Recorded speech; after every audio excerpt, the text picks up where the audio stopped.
Griffin Thall is co-founder and CEO of Pura Vida, the brand known for its colorful, handcrafted bracelets made by global artisans. Pura Vida launched in 2010 after Griffin and co-founder Paul Goodman started selling bracelets made by two artisans they met on the beach in Costa Rica. Pura Vida quickly built a devoted following online among millennials and Gen Z consumers, fueled by a few things: a robust social media strategy, a network of micro-influencers, and a purpose-driven business model. The products are now sold in 5,000 stores, including Nordstrom, and the brand has also launched its very own flagship store in San Diego recently. So in 2019, Vera Bradley, the brand known for its quilted bags, purchased 75% of Pura Vida, which back then represented 130 million in sales, testament to its growth, and became a part of the Vera brand, the Bradley brand portfolio. I'm so pleased to welcome Griffin Thall, who will share Pura Vida's growth strategy, a growth story, actionable insights on how the company uses marketing and other methods to grow the business. Happy to have you here, Griffin. Welcome. Thank you so much. Happy to be here. So I'd love to hear, we'd start with your really interesting, fun origin story and how it shaped your brand identity. Of course, yeah. So Paul and I went on a surf trip to Costa Rica after graduating from San Diego State in 2010. And we went on this trip just to explore, travel, kind of get lost. And the last week we were there, we met these two artisans on the beach named Jorge and Joaquin, just making bracelets by hand, selling them to tourists just like ourselves. So we bought a couple bracelets, and then the next day we went back and we walked up to Jorge and we said, we love these bracelets. We need to get 400 and we want to bring it back to San Diego and we want to give them to our friends and family and see what happens next. So we got his email address. He didn't really have one at the time, so we made him an email address and a PayPal account in case there was a future order that needed to happen. And if you fast forward to today, that was the last time that Jorge and Joaquin ever sold bracelets on the beach again. So now we have hundreds of artisans globally that hand make the bracelets. We bring them into San Diego. We have a huge fulfillment center. We ship them online. We have over 5,000 wholesale accounts that resell the products. And we also have one retail store at the UTC Mall in San Diego. That's incredible. I know you didn't set out to carve a niche in the jewelry space necessarily, but the jewelry business is a $76 billion business in the US market. And you managed to do just that, though. You captured the attention of millennials and Gen Z consumers. I'm curious, just in terms of stages, if you can unpack a little bit about what was it, how Pura Vida carved a niche in the jewelry space and managed to sort of break out from the competition and distinguish itself from really hundreds of brands, if not thousands. Yeah, I think in the beginning, we just wanted to pass out colorful string bracelets that represented our journey, from Costa Rica. We gave them to our friends and family, and every time that someone left with one, they said, hey, can I get more for my sister, for my roommate, for my college friend? And I think we just wanted to create a brand that was affordable. Anyone can wear it. It could go with high-end jewelry. It could go with your beach bracelets, and you could jump in the water. They're waterproof. There wasn't really a segment of customers that we weren't targeting. We were very approachable. And I think that we entered the market right when Facebook started. I think Facebook started like 2 years before Pura Vida started. And then about a year in, Instagram started. And that's kind of when we really took off. We focused on creating very high resolution content, photos, videos. We sent influencers traveling around the world, taking photos and videos for us that then we repurpose on our Instagram so we can show the lifestyle of what Pura Vida means to us through the eyes of an influencer. And we did this at scale. We did it every month. We did it every year. And that's what grew us to over 2 million followers on Instagram organically. We're one of the most engaged jewelry brands on Instagram, above, some of the most largest and public jewelry brands in the world. So it's definitely an honor that, we kind of have that position, but also it took a lot of hard work from our team to really crack the code. Yeah, in terms of cracking the code, can you tell us how you actually, about the brand ambassador network, how have you structured the program and built those relationships to make them successful? And if you want to talk about what that exactly is, the brand ambassador network. Of course. So every business has customers, right? But how do you turn those customers into a voice? And how does that voice create conversions and create word of mouth marketing that you can't even pay for because it's so organic and authentic? So what we did is once we had enough customers come to our website, we created a program for them to go from a customer to a brand ambassador. And that's when the brand really took off, because now we have an army of, I think we've had over 150,000 brand ambassadors sign up. Today we have about 50,000 active reps, but we have an army of social media brand ambassadors that are talking about the brand on Instagram, on their Instagram stories, feed posts, in their sororities, at their soccer teams, within their households and their families. Because when you are a brand ambassador, you feel ownership. You feel that connection to the brand that's much more than a customer who they purchased from us, we sent them bracelets, and that's the end of the relationship. So I think it's about how we converted a customer into a brand advocate. And that's kind of the secret sauce in the beginning. What do you look for in a brand ambassador? I mean, we just look for pretty much anyone that loves the brand. It's not really a difficult program to get into. We accept pretty much everyone. And we want people to know that if they're joining it, they're going to be getting exclusive photos, free stickers, free bracelets. They're going to be going through different tiers and rewards. And it's fun. It's a fun way to rep your favorite brand. And I think that we made it so, so easy to join. And the communication, from email and text, and someone in our office who's the brand ambassador manager, who's kind of the voice to the reps. It's really easy to communicate with us. And we don't have this big guard up, and you can't talk to us like a big corporate business. We're there, and we talk to our fans and customers and brand ambassadors every day. It's interesting. Influencer marketing has been, grown exponentially over the past, decade or so. And with your sweet spot are influencers with like 10,000 or fewer followers, right? Can you talk a little bit about that, but also about what do businesses of all stripes need to know about building a successful influencer marketing program today? I think customers know that when brands work with big influencers that have 50K, 100K, 1 million followers, whatever it is, they know that it's a sponsored deal. They know that there's transaction, there's money that switches hands. They know that it might not be as authentic. But when you have brand ambassadors that are under 5,000 followers, quote unquote normal, those people that are posting about the brand are passionate. They're real, they're authentic. They are getting photos and videos because they want to, not because they're paid to.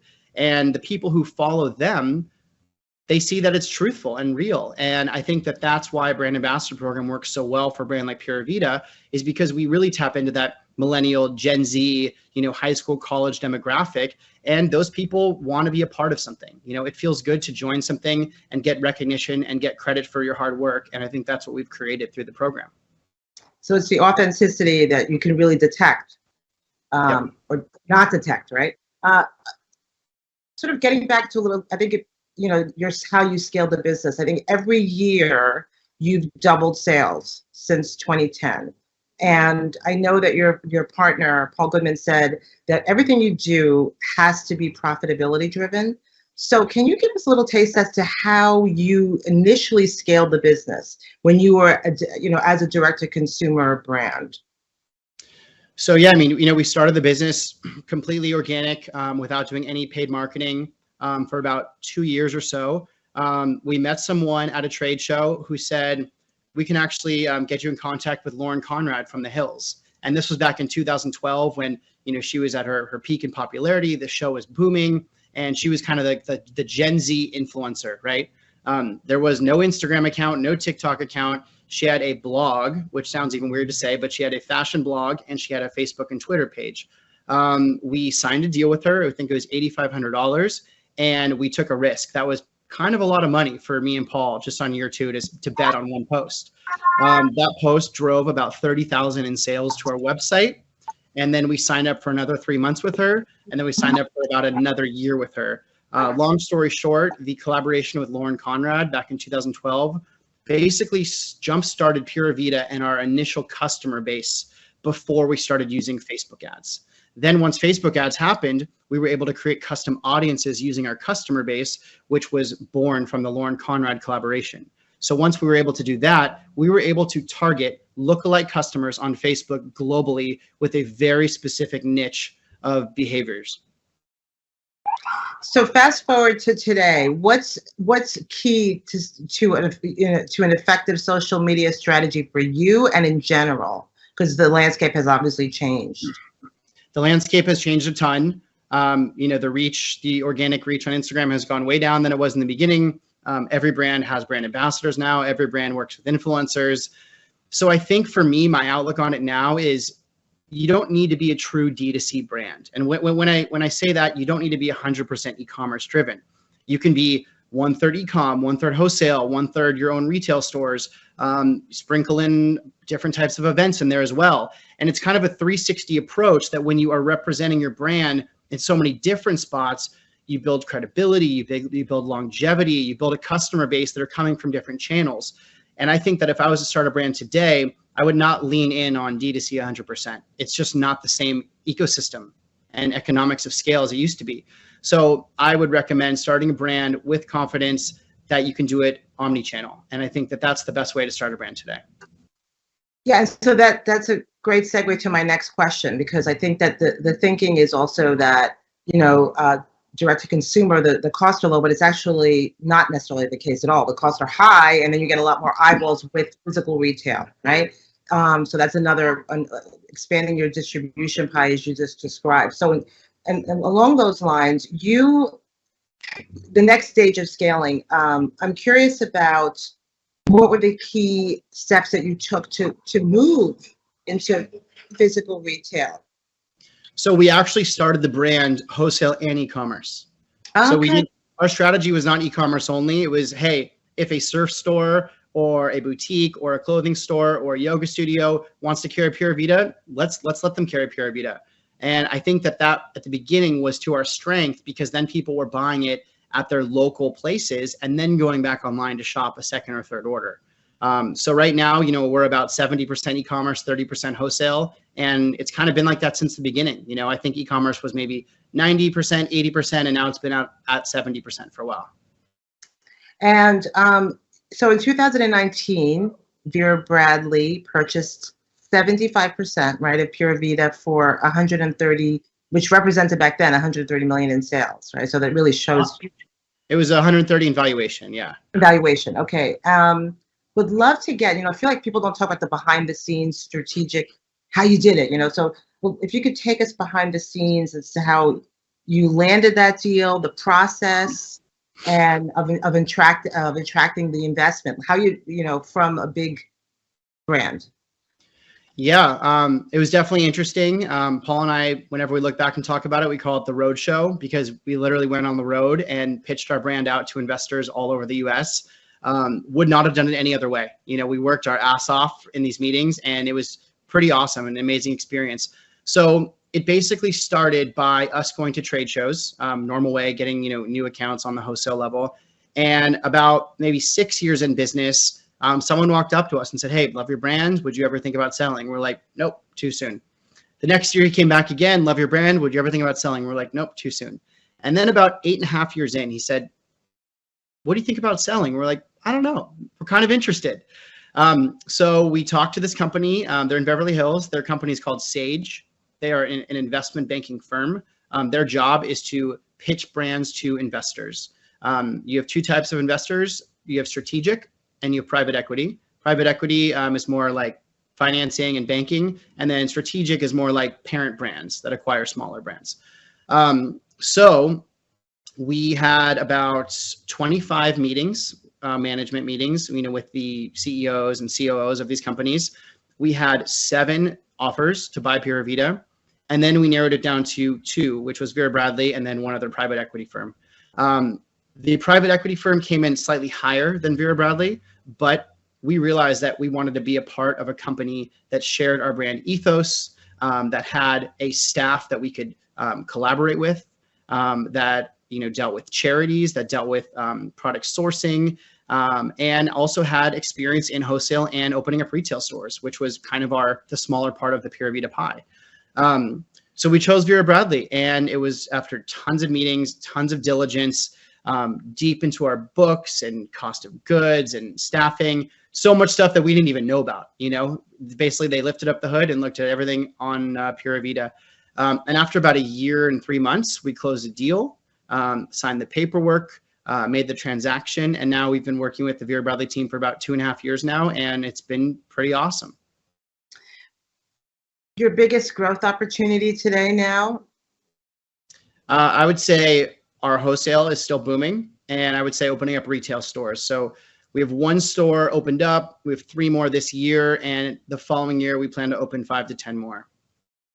So looking back, what comes to mind, or a few things that come to mind, as the biggest challenges you faced along the way and how you tackled them, and what would be the larger takeaways from those challenges and how you tackled them? I mean, I think it just depends. I mean, right now I would say the biggest challenge is the e-commerce headwinds, you know, dealing with the rising Facebook ad costs. The Apple iOS 14.5 update really made targeting and tracking much more difficult than it ever was. I think it's just knowing, you know, how to be the leader in the space. We've always been the leader in e-commerce. We've been able to dodge, you know, different bullets, diversify our channels. We're looking into TV ads. You know, we're looking into TikTok more and figuring out a strategy and program to scale that. But yeah, I mean, also with our first party data, I think that, you know, we could be much stronger in our targeting for our email subscribers and our SMS subscribers. There's a lot of stuff that we can do that isn't just acquisition focused, but it's more retention focused. Retaining consumers. And in terms of something that, you know, was a pivotal moment, that was a learning moment that you would say to yourself now, oh my God, I wish I could have told my 10-year ago self this, what would that be? And that would be, you know, actionable insights for small businesses and entrepreneurs today. I mean, I would say that you got to take risks. You know, no founder had it easy or had just like the 10 tips to success given to them. I think it's important to have a quality product. There's no quick wins. There's no overnight success. Maybe there's 10 or 20 year success, but not overnight success. I think that the brands that are going to win long-term are the ones that are authentic and true to their roots, have quality products, great customer service, things that have been around for 100 years, right? Not just the Instagram ads, the TikTok influencers, but the tried and true strategies of how brands have been built since the first mall ever opened up, you know? Opening up retail stores, good customer service, good return policy, the simple stuff. But when you're, you know, at scale, it's not so simple. It's complex. You have hundreds of employees.